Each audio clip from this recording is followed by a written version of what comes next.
Hi, good morning.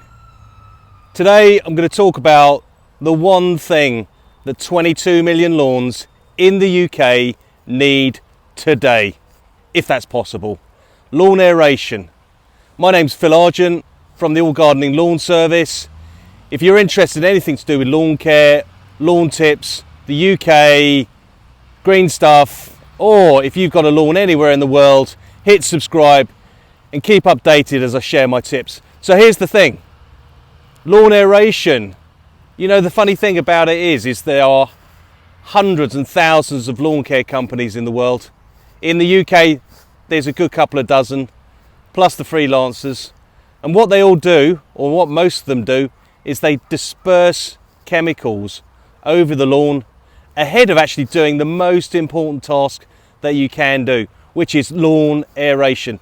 For those that don't know what lawn aeration is, it's putting holes in the lawn. Because you know what makes a lawn grow? Rain, water, oxygen, air, and basically nutrients. And the nutrients that you get from the sky, from rain, into your root zone will actually grow your lawn really, really, really effectively. So the tip is, get your lawn aerated. Get the lawn aerated by someone who knows what they're doing, make sure they're getting the good coverage, and make sure that the job's done and tidied up properly. Now, what does lawn aeration do? It does one of two things depending on the application that you use and depending on your soil. One is, it puts holes in the lawn.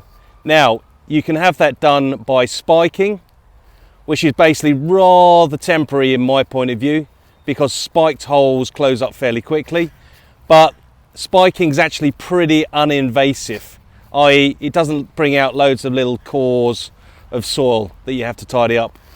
So spiking's quite good, but spiking usually works best just on sandy, free draining soils.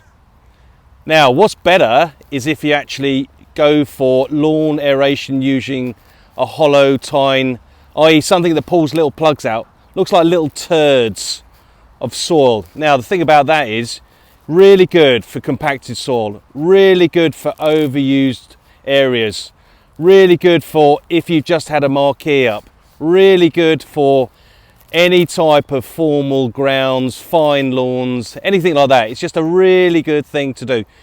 When you pop in a hollow tine aerator, you pop out a little soil sample, and then you have to clear that away. What that does is, it's like a tea bag.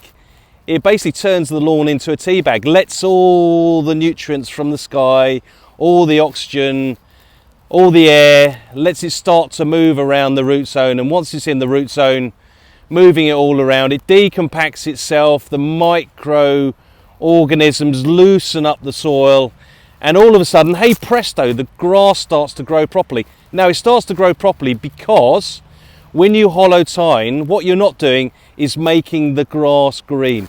What you're not doing is making the grass grow as such. What you're doing is making the roots grow. And that is what it's all about. So, 22 million lawns in the UK, what they all need doing in the next 6 weeks, ideally, is hollow tine aeration. Now, that's not going to happen on its own.